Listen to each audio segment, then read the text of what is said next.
आप लोग इस शिव चर्चा का कथा का जरूर सुनिएगा और आप लोग इस कथा का समझिएगा। हर हर महादेव, हर हर महादेव, घर घर महादेव, घर घर महादेव। आज हम सास बहू का शिव चर्चा का कथा सुनाने जा रही हूँ। इस कथा को आप लोग ज़रूर सुनिएगा। अगर अच्छे लगे तो एक लाइक शेयर ज़रूर कीजिएगा।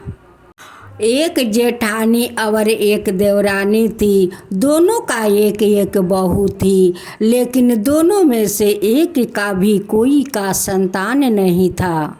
जेठानी अमीर थी, देवरानी गरीब थी। गरीब के कारण जेठानी अपना देवरानी को पसंद नहीं करती थी, नहीं उनसे शुद्ध बातचीत करती थी, उनसे हमेशा जलते रहती थी।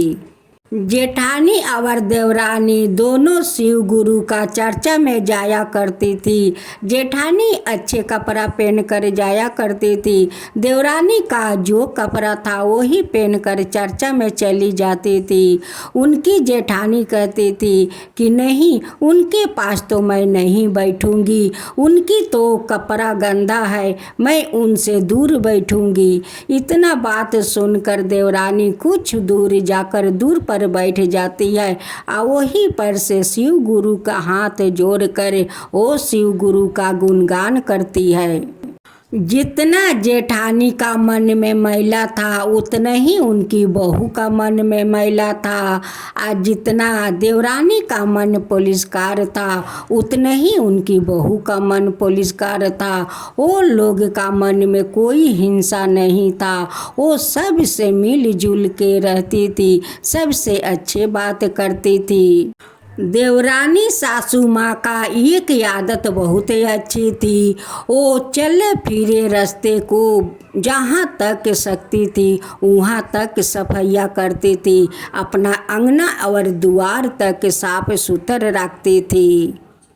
उस रास्ते में जितना लोग चला फिरा करते थे वो सभी लोग आशीर्वाद देते थे कि जो आदमी इस रास्ता का इतना सफाइया रखते हैं उसको भगवान भला करेंगे। जेठानी अमीर तो थी लेकिन बहुत कंजूस थी। कभी किसी भिखार को वो दान पुण्य नहीं किया। जब द्वार पर किसी भिखार आ जाते उन्हें कुत्ता जैसे खदेड़ देती थी।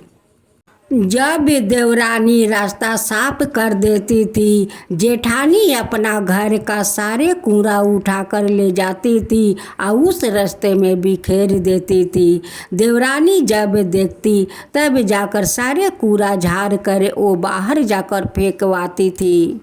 देवरानी सासू माँ जाकर अपना बहू से कहती थी कि बहू देखो, मैं तो सारा रास्ता साफ कर देती हूँ और जेठानी अपना घर के सारे कूड़ा ले जाकर उस रास्ते में बिखेर देती है और जहाँ तहाँ से कांटा लिया कर रास्ते में रख देती है। छोटी सासू माँ का बहू कहती थी कि माँ, मेरे दादी माँ कहती थी कि जो लोग रास्ता साफा करके रखता है जब उनकर मृत्यु होता है तो उस समय जमराज जी उसी रास्ते में फूल बिछाकर उसे ले जाते हैं, और जो लोग रास्ते में कूड़ा और कांटा बिछाते हैं जब उनकी मृत्यु होती है तो जमराज जी उसी कांटे पर छिछराते हुए जम लोग ले जाते हैं। माँ बहू कहती है कि माँ, जेठानी सासू माँ का कूड़ा और कांटा बिछाने दीजिए, आप उस कूड़ा और कांटा को सफाइया करते जाइए। माँ, जो जैसा कर्म करता है वैसे एक दिन भरना पड़ता है। माँ, आप अपना धर्म निभाते जाइए। माँ, निभाते जाइए। छोटी सासू माँ का बहू तो बहुत ही अच्छी थी, बहुत प्यारी थी। वो तो अपना सासू माँ का बहुत हौसला बढ़ाती थी, बहुत हौसला बढ़ाती थी, समझाती थी कि माँ, वो जो जैसा कर्म करता है उनकी एक दिन भोगना पड़ता है। माँ, अपना कर्म आप निभाते रहिए। माँ, एक दिन सासू माँ चर्चा में से आ रही थी। देखती है कि रास्ते में एक घिउरा का पौधा है। उस पौधा को उखाड़ कर ले आती है और अपना बहू को दे देती है कि बहू ले जाओ, इसे अपना द्वार पर रोप दो। उनकी द्वार पर एक गाय आई थी, आकर गोबर देकर चली गई थी। उस गोबर तो सूखा गया था। उनकी बहू उस गोबर को उठाकर उस गाढ़ा में डाल देती है और उसी गोबर में उस घिउरा का पौधा रोप देती है। उस पौधे में रोज बहू पानी देने लगी। अब तो उस पौधा बहुत तेजी से बड़ा होने लगा। अब तो घिउरा का पौधा बहुत बड़ा हो गया। उस पेड़ में तो बहुत सारा घिउरा पकड़ने लगा। सासू माँ उस घिउरा को तूर कर ले जाकर बाजार में बेचा करती। वो घिउरा तो बहुत ज़्यादा पैसा में बिक जाता था। अब तो वो लोग का आस्ते आस्ते दुख दूर होने लगे घिउरा के। अब तो देवरानी सासू माँ का घर में धन आने लगे। उनकी बेटा का भी काम मिल गया। अब तो वो लोग अच्छे खाने लगे, अच्छे पहनने लगे। अब तो वो देख कर देवरानी सासू माँ तो जेठानी सासू माँ तो देख कर जलने लगी कि ये लोग नेनुआ का कारण से आज ये लोग का घर में अच्छा खाना बनता है, अच्छा कपड़ा पहनती है। ये लोग का तो फुटानी बहुत ज़्यादा बढ़ गया है। जब देवरानी नीमक रोटी खाती थी तब भी जेठानी बुराई की। अब वो लोग अच्छा खाते हैं पीते हैं, अभी भी बुराई करती है। एक दिन जेठानी का बहू कहती है अपना सासू माँ से कि सासू माँ, जब आप चर्चा में से आइएगा तो रास्ते में देखिए घिउरा का पौधा, तो आप भी उठा कर ले आइएगा। एक दिन दोनों सासू माँ शिव चर्चा से आ रही थी। बड़ी सासू माँ का एक घिउरा का पौधे पर नजर पड़ा। आ जाकर उस घिउरा का पौधे उखाड़ लेती है, लियाकर अपना बहू को हाथ में देती है और कहती है कि बहू, इस घिउरा का पौधे ले जाओ, अपना द्वार पर लगा दो। और ले जाकर अपना द्वार पर रोप देती है। रोज उसमें पानी देती है, लेकिन घिउरा का पौधा तो नहीं बड़ा होता है और नहीं कुछ उसमें पकड़ता है। देखते देखते 6 महीना तो बीत गया, लेकिन घिउरा का पौधे तो जितना छोटा था उतने छोटा रह गया। बहू कहती है कि माँ, ये तो घिउरा का पौधा नहीं बड़ा होता है, नहीं कुछ होता है। सासू माँ कहती है कि हम लोग का तो कर्म जला है, हम लोग का कर्म में तो कुछ नहीं होने वाला है। अब तो जेठानी सासू माँ के आस्ते आस्ते सारा धन नष्ट होने लगा। उनकी बेटा का काम भी छूट गया। अब तो वो लोग का एक दाने दाने पर आफत पड़ गया था। खाने के लिए बहुत तकलीफ हो गया। अब तो तकलीफ का कारण जेठानी बीमार पड़ जाती है। ठीक होने का कोई आशा नहीं है। अब तो उन्हें जाने का समय आ गया है। अब तो जेठानी बुरी तरह से बीमार पड़ गई है। अब तो वो ठीक नहीं हो रही थी। वो अपना बहू से कहती है कि बहू, जाओ हमारा देवरानी को बुला लाओ। उन्हें उनका साथ मैं बहुत गलत किया है। आज मैं उनसे माफ़ी मांग लूँगी, आज मैं उनसे माफ़ी मांग लूँगी। बहू, जाओ बुला कर ले आओ।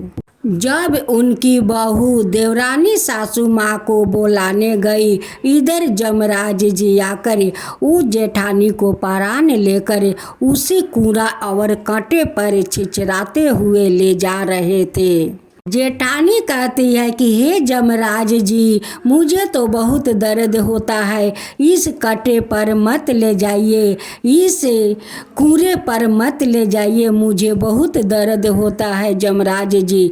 जमराज जी कहते हैं, जिस दिन से तुम रास्ते में कूड़ा बिछाती हो, कांटा बिछाती हो, तो तुम्हें कांटा नहीं मिलेगा, कूड़ा नहीं मिलेगा, तो क्या फूल का रास्ता मिलेगा?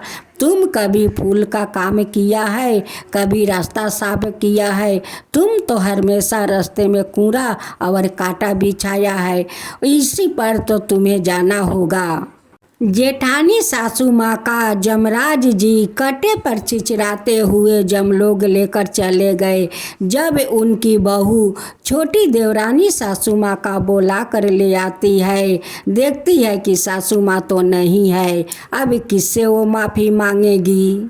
अपना देवरानी के साथ वो जैसा व्यवहार किया था, उस लिए भगवान ने अपना देवरानी से माफ़ी नहीं मांगने दिया और उनकी आने से आगे भगवान उनके उठाकर लेकर चले गए। छोटी सासू माँ बड़ी सासू माँ का बहू से कहती है कि देखो बहू, तुम लोग जो हम लोग के साथ किया, देखो मेरी बहू झूठ नहीं कहती है। जो जैसा कर्म करता है एक दिन उन्हें वैसा ही भोगना पड़ता है। देखो आज की बात है कि तुम मुझे बुलाने गई कि मेरी सासू माँ आपसे माफ़ी मांगना चाहती है। देखो भगवान का खेला देखो कि वो तो मुझसे माफ़ी तक नहीं मांग सकी, इतना मेरे साथ घिनौना हरकत किया था। माफ़ी मांगने के लिए उन्हें भगवान भी समय नहीं दिया। तो देखो ये भगवान का लीला देखो। देखो दुनिया में भगवान है, अगर दुनिया में भगवान नहीं होते तो ये संसार कभी नहीं होते। लोग कहते हैं कि जो लोग मर जाता है वो तर जाता है, वो स्वर्ग में चल जाता है, दुनिया का नरक से वो बच जाता है। नहीं, वो कभी नहीं बच सकता है, क्योंकि प्राण कभी नहीं मरता है। मरता है तो वो शरीर, लोग शरीर छोड़ देता है, लेकिन प्राण नहीं मरता है कभी। उन्हें तो और कहीं जाकर जन्म लेना पड़ता है। जेठानी सासू माँ जमलोग जाकर देखती है कि सभी लोग का खाना मिलता है, मुझे तो खाना नहीं मिलता है। वो भगवान से कहती है कि भगवान सब कोई का तो खाना मिलता है, मुझे तो खाना नहीं मिलता है। भगवान कहता है कि तुम क्या दान किया है, दिखाओ मुझे क्या दान किया है। वो कहती है कि मैं तो कुछ नहीं दान किया है। तब भगवान कहते हैं कि तुम्हें कहाँ से खाना मिलेगा, जो देखो जैसा दान पुण्य किया है उन्हें वैसा ही मिलता है। भगवान कहते हैं कि जो जैसा दान किया है वैसे ही उनका खाने के लिए भोजन मिलता है। जो देखो अच्छा दान पुण्य किया है उन्हें अच्छा खाना मिलता है। जो चावल में कंकर डालकर दान किया है उन्हें देखो कंकर वाला चावल का भोजन मिला है, जो नहीं किया है उसे नहीं मिला है। देखो जो लोग जैसा दान पुण्य करता है वो सब यहाँ पर आकर जमा होता है, क्योंकि एक दिन तो उन्हें आना पड़ता है, यही भोजन उन्हें मिलता है खाने के लिए। अगर तुम दान पुण्य नहीं करोगी, भूखे का भोजन नहीं कराओगी, पियासे का पियास नहीं बुझाओगी, तो तुम्हें कहाँ से भोजन मिलेगा, कहाँ से तुम्हें पियास बुझेगा। देखो उस धरती पर मैं ही पेटाता हूँ, मैं ही बोलाता हूँ। भगवान कहते हैं कि देखो यहाँ पर जितना मनुष्य है, जितना जीव जंतु है, एक दिन उसी का शरीर में तुम लोग का धारण करना होगा। जो जैसा कर्म किया होगा वैसे ही फिर से जन्म लेकर धरती पर जाना होगा। भगवान कहते हैं कि उस रास्ता को तुम देखती हो कि उस रास्ता का तुम्हारा देवरानी जो है वो हमेशा साफ सुथरा रखती है।